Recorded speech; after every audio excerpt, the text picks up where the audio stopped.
I used to think my family was unbreakable. We weren't perfect, no one is, but we were close. My mom, dad, and I had this kind of easy rhythm. Sunday mornings were pancakes and jazz records. My dad would sing terribly off-key, and my mom would roll her eyes and smile like she couldn't imagine being anywhere else. It wasn't flashy, but it was solid. Steady. Safe. Then, my dad hit 47 and decided none of it was enough. At first, it was small stuff.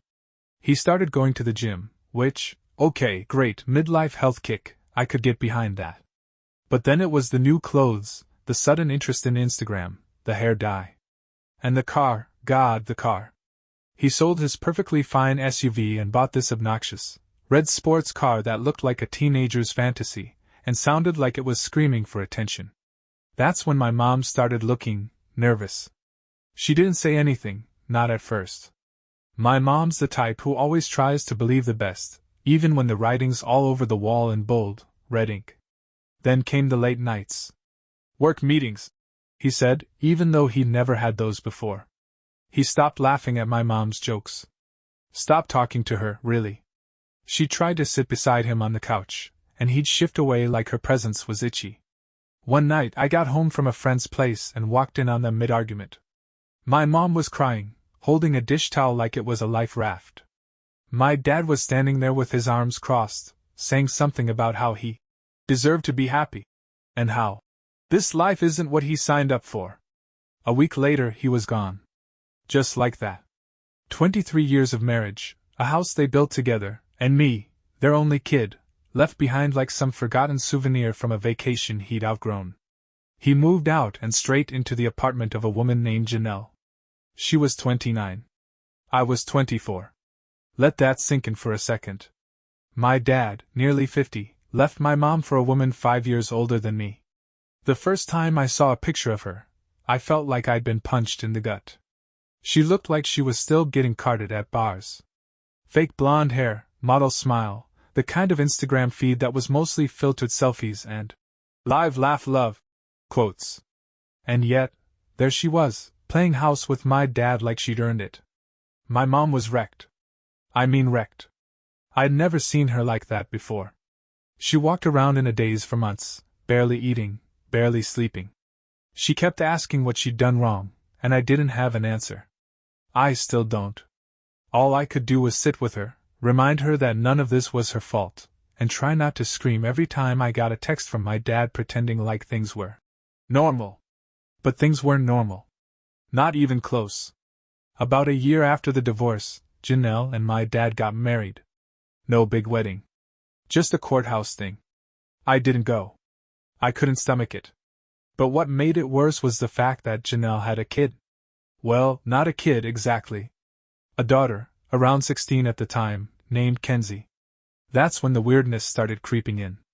The first time I met Kenzie was at a forced family dinner that my dad insisted on. My mom wasn't invited, obviously.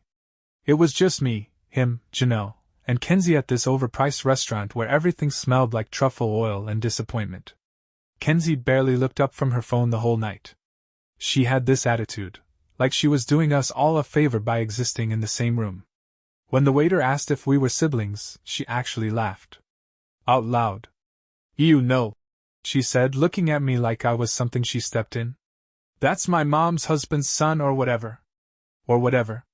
I remember my dad just chuckled awkwardly, like it was no big deal.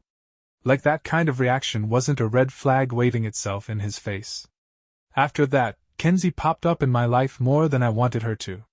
She'd tag along when I'd get coffee with my dad, show up at his place when I was trying to talk to him privately, or accidentally slide into my DMs with some weird, flirt-adjacent comment about my photos. I told myself she was just being bratty. Attention-seeking. Whatever.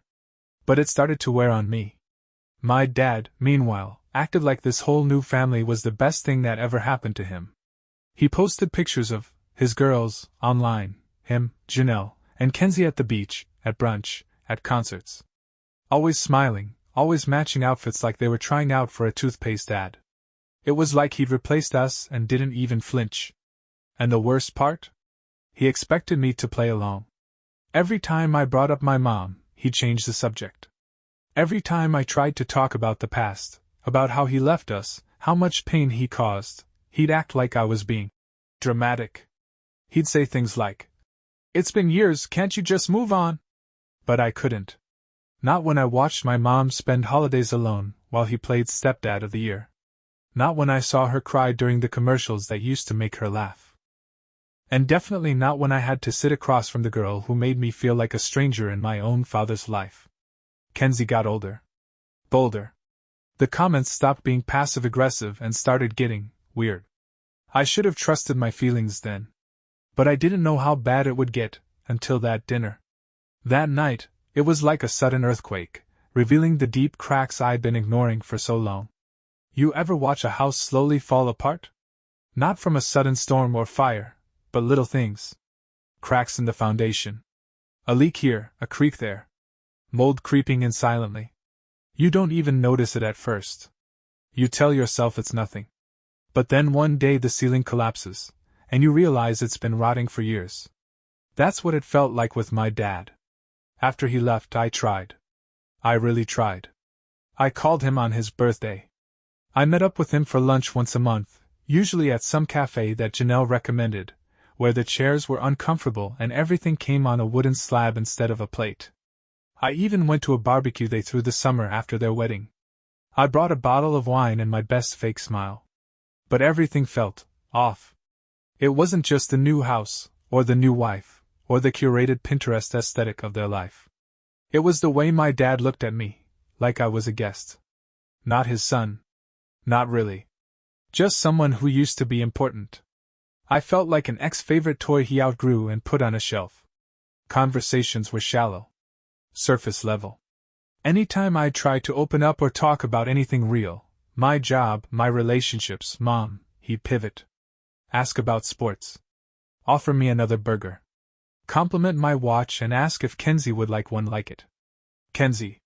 Yeah, she was growing up fast. By the time she hit 18, she was already acting like she ran the house. I don't know if it was the way Janelle raised her, or if she just always had that main character energy, but she had this smug, entitled aura that followed her everywhere she went. She'd interrupt adult conversations like she owned them. If we were at a family gathering, and believe me, I use the word family loosely, she'd sit way too close to me on the couch. One time, she actually slid her bare foot under my jeans and laughed when I flinched. "You're so jumpy," she said, tilting her head. "Is it because I'm too pretty?" I told her to knock it off. She just smirked and walked away, her hips swaying a little too much. I brought it up to my dad, told him it made me uncomfortable. He laughed. Actually laughed. "Ah, come on," he said. "She's just messing with you. Lighten up." And that was that. So I started pulling away. Slowly, at first. I missed a dinner. Skipped a birthday. Answered texts a little later. Ignored Kenzie's weird social media comments. When my dad noticed, he didn't ask if I was okay. He just got passive-aggressive. "Guess you're too busy these days, huh? Sure would be nice to see you once in a while." But I was tired. Tired of pretending this new version of my dad was someone I recognized. Tired of walking on eggshells while Kenzie strutted around like she owned everything, including me. My real family, the one that actually cared about me, was my mom. We started spending more time together again. Sunday dinners, road trips, movie nights. She slowly got her sparkle back. She never dated again, and I think a part of her was just done with love. But she was happy, or at least at peace. And that was enough for me. I focused on work. Built a solid career in tech. Had a couple serious relationships, nothing that stuck, but nothing explosive either. Just life. Quiet, steady life. Then, a few months ago, I got a message from my dad. He was hosting a family dinner. He used those words, exactly. Said it would mean a lot if I came. That it had been too long. That he missed me. Against my better judgment, I said yes. Maybe it was guilt. Maybe it was nostalgia. Maybe I just wanted to see if there was anything left worth salvaging.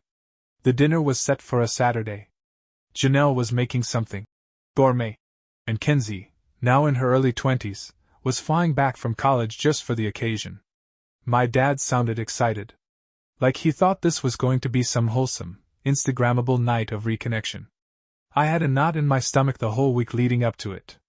And when I showed up at their house that night, that knot tightened. Everything looked staged. The table was perfectly set with gold-trimmed plates and name cards. Scented candles were lit everywhere, making the air thick with some overbearing cinnamon-vanilla hybrid that gave me a headache.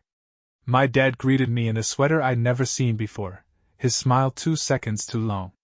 Janelle kissed my cheek like we were old friends from some soap opera. And Kenzie? Kenzie looked like she was going on a date. Tight dress. Heels. Lipstick. Hair curled. She locked eyes with me and smiled in a way that made my skin crawl. I forced a nod and focused on the wine bottle in my hands. Dinner started off stiff. Small talk. Compliments on the food. Janelle bragging about a charity thing. Kenzie making snide comments about how we never see you anymore, big brother. I kept my cool. Nodded. Smiled. Focused on my plate. But Kenzie wasn't done. She started leaning in when she talked to me. Kept brushing her hand against my arm. At one point, she reached for the bread basket and accidentally knocked over her glass of water, right into my lap. I jumped back, soaked, and she gasped like she just witnessed a crime. "Oh my God, I'm so sorry," she said, dabbing at me with a napkin. Her hand lingered a little too long. "I've got it," I said, my voice flat. My dad chuckled. "Classic Kenzie," he said. "Always a little clumsy." But her eyes weren't clumsy. They were focused. Calculating. The rest of the meal blurred together. My pulse was racing, my thoughts spiraling. I felt trapped, like I was a character in someone else's fantasy. Like I'd stepped into a play I didn't audition for. And just when I thought it couldn't get any worse, it did. Kenzie excused herself to change out of this wet dress. She came back 10 minutes later wearing an oversized hoodie, my hoodie. One I'd left behind years ago during a visit. She smirked at me as she sat back down. "This was yours, right?" she asked, her voice syrupy. "It still smells like you." The room went dead silent. My dad looked confused. Janelle blinked. I stared at her, heart pounding, hands clenched under the table. And then, Kenzie leaned closer. "You ever wonder what it would have been like, if we weren't technically related?" Everyone in the room stopped mid-motion. I remember hearing the faint buzz of the kitchen's fridge motor, the distant hum of traffic outside. But no one at that table said a word. Not for a few agonizing seconds. It felt like time paused just to make sure I caught every single eye on me.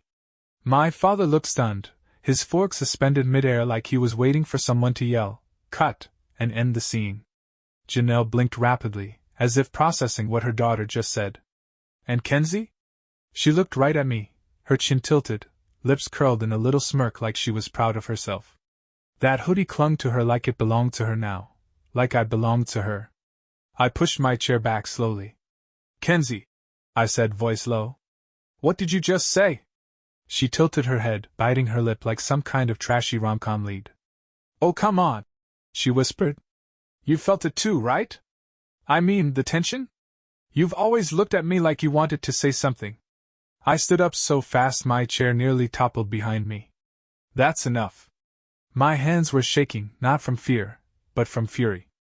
A deep, visceral fury I hadn't felt since the day my dad walked out on us. I turned to him, expecting, hoping, he'd say something. "Shut this down." Demand she apologize. Anything. But he just stared at me, mouth half open, like a confused bystander in a fight he didn't understand. "Kenzie," Janelle finally said, her voice tight. "What on earth are you talking about?" Kenzie rolled her eyes. "Oh please, Mom. It's not like we're related. We didn't grow up together. He's not my actual brother." She said it with this tone, like she was explaining simple math to a toddler. Like I was the unreasonable one for reacting this way. I looked at her again, and suddenly, everything came into focus. This wasn't some spur-of-the-moment joke, or a clumsy attempt at attention. No, this was calculated. A long game she'd been playing since the minute I walked into her life. Every inappropriate touch, every lingering glance, Every time she invaded my space, it was all building to this. And I wasn't having it. I turned back to my father. Say something, I said. Tell me you don't think this is okay. He looked torn. Genuinely torn. Like he was weighing my discomfort against Kenzie's ego, like he had to think about whose side to take. Well, he started, glancing between me and her. It's obviously, inappropriate, but maybe we're overreacting a bit. I mean, she's just joking, right? Joking? I laughed. Not a real laugh, more like a bark of disbelief. You're unbelievable, I muttered. You're actually defending this? I'm not defending anyone, he said quickly, raising his hands. I'm just saying maybe this isn't worth blowing up the whole night over. I felt like I'd been punched. And not just by him, but by the years. By every dinner I'd swallowed my pride to attend, every call I returned, every second I tried to convince myself that this man still had a shred of decency in him. Kenzie stood now too, still in my hoodie, arms crossed like she was the victim. Wow, she scoffed. So dramatic. You always act like you're better than us, like you're the wounded son with some tragic backstory. Newsflash, you're just some guy who can't take a compliment. Janelle finally spoke again, softer this time. Kenzie, I think maybe you should go to your room. Don't bother. I cut in. I'm leaving. I grabbed my jacket from the back of the chair and turned to the door, heart thudding in my ears. Wait, my dad said behind me. I stopped, hand on the doorknob, and turned around. No. You don't get to wait me. You had a chance to say something, do something, and you chose silence. Again. His face crumpled a little, like he wanted to protest, but the words never came. I shook my head and looked at Janelle. You raised a monster. Her eyes darted away. She didn't deny it. Then I turned to Kenzie. You think this is funny? Some weird fantasy? Let me be crystal clear, you disgust me. Whatever you were trying to pull tonight, it ends here. She didn't flinch. Didn't cry. Just raised one eyebrow like she didn't believe me. And maybe that was the scariest part. I opened the door and walked out into the night. The cool air hit me like a slap, but for the first time that evening, I could actually breathe. I stood there on their porch for a second, letting the silence wrap around me, before walking to my car and driving off. I didn't look back. I couldn't. I didn't sleep that night. I laid in bed, staring at the ceiling like it had all the answers I'd never gotten. My phone buzzed a few times, text from my dad, a missed call from Janelle, even a from Kenzie like I was the one acting strange. I didn't respond to any of them. I wasn't just angry. I was hollow. Tapped out. Because what happened at dinner wasn't just about Kenzie being gross, or inappropriate, or entitled. It was about how far my dad had fallen. And how long I'd been lying to myself about who he really was. The next afternoon I drove back. Not to apologize.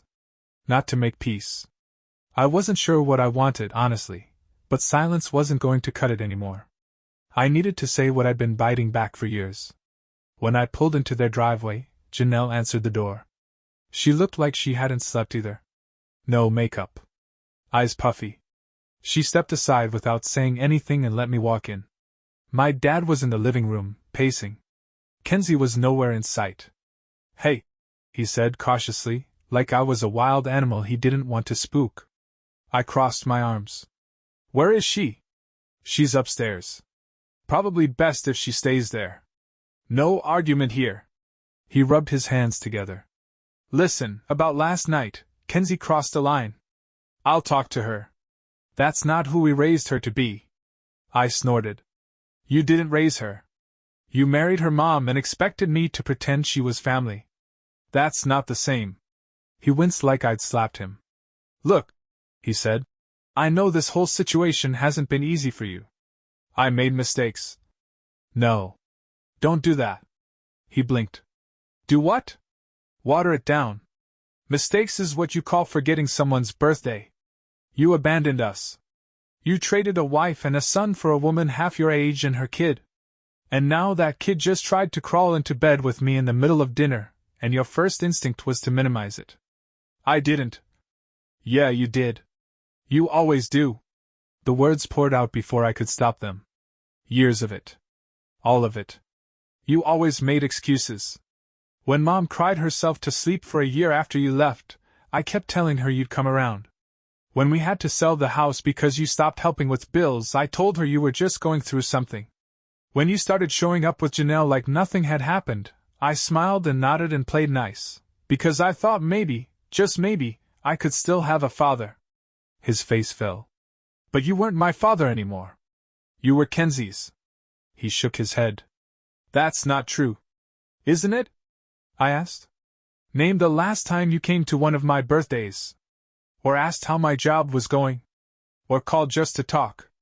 You play happy family over here, and I'm just some accessory you wheel out when you want to feel like a good guy. Janelle stepped in from the hallway. I don't think this is fair. You don't get to speak right now. I snapped, and she shrank back. This isn't just about last night, I said, turning back to him. This is about every little betrayal you think I didn't notice. Every time you looked past me to focus on someone else. Every time you acted like I was an obligation, not a son. He looked like he wanted to say something. His mouth kept opening and closing, but no words came. I can't do this anymore, I said finally. I'm done. His shoulders sagged. So what? You're cutting me out? No, I said. You did that. I'm just acknowledging it now. We stood in silence for a long moment. Then I turned to leave. But as my hand reached for the door, I paused. Tell Kenzie, I said, not looking back. If she ever contacts me again, I'll file a harassment report. That's not a threat. That's a promise. And then I walked out of that house for the last time. There were no dramatic shouts behind me. No footsteps chasing me down the driveway. Just the door closing with a soft click, and the weight of 10 years finally lifting off my chest. It's been about 8 months since that night.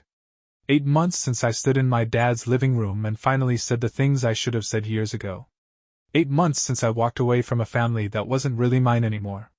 And honestly, I don't regret it. Not a single bit. For a long time, I kept waiting for things to fix themselves. Like somehow, if I just stayed quiet, kept showing up, smiled through the awkward dinners and forced conversations, the man I knew, my dad, would resurface. But I've come to realize something. That version of him doesn't exist anymore. Maybe he never really did. After that night, I went completely no contact. I blocked Kenzie immediately. No warning, no explanation. Just done. I don't need closure from her. What she did wasn't a mistake. It was entitled, calculated, and gross. And honestly, it said more about the environment she grew up in than anything else. My dad tried to reach out a few times, calls, texts, even an email that read more like a guilt trip than an apology. Family doesn't give up on each other, he wrote. But he gave up first. He gave up when he left my mom for someone half her age. He gave up when he made excuses instead of amends. And he gave up when he chose to play house with a new family while letting his old one crumble. So I didn't respond. I didn't owe him that. My mom, though, she was a different story. After everything went down, I went to see her. I told her the whole truth, even the parts one was embarrassed about. She didn't say much at first. Just sat there, quietly listening, her hands folded in her lap like she was bracing herself. And when I finished, she looked at me with tears in her eyes and said, "I'm proud of you." That broke me. Right there on her old couch, I broke. Because for the first time in years, I felt like someone was on my side. No expectations. No pretending. Just love. Pure and simple. We've gotten closer since then. Not just as mother and son, but as people who survived something heavy and unfair and managed to keep going. Sometimes we talk about the past. Sometimes we don't. But there's no bitterness anymore, just clarity. As for my own life? It's quieter now. No more weird family dinners. No more dodging phone calls or pretending everything's fine when it's clearly not. Just peace. I've started setting firmer boundaries with people. I've gotten better at walking away from situations that drain me. And for the first time in a long time, I feel like I'm living my life, not the version of it other people tried to script for me. If there's one thing I've learned from all this, It's that blood doesn't always mean loyalty. Sometimes, the people who are supposed to love you unconditionally are the first to throw conditions in your face. Sometimes they rewrite history to make themselves the hero. And sometimes, the best thing you can do is stop playing along. So if you're reading this, and you're stuck in some toxic family dynamic, feeling guilty, feeling trapped, feeling like you owe people who've done nothing but let you down, let me tell you something I wish someone had told me. You're allowed to walk away. You don't need permission. You don't need closure. You don't need to keep waiting for someone to finally act right. Sometimes, closure isn't a conversation. It's a decision. And I made mine.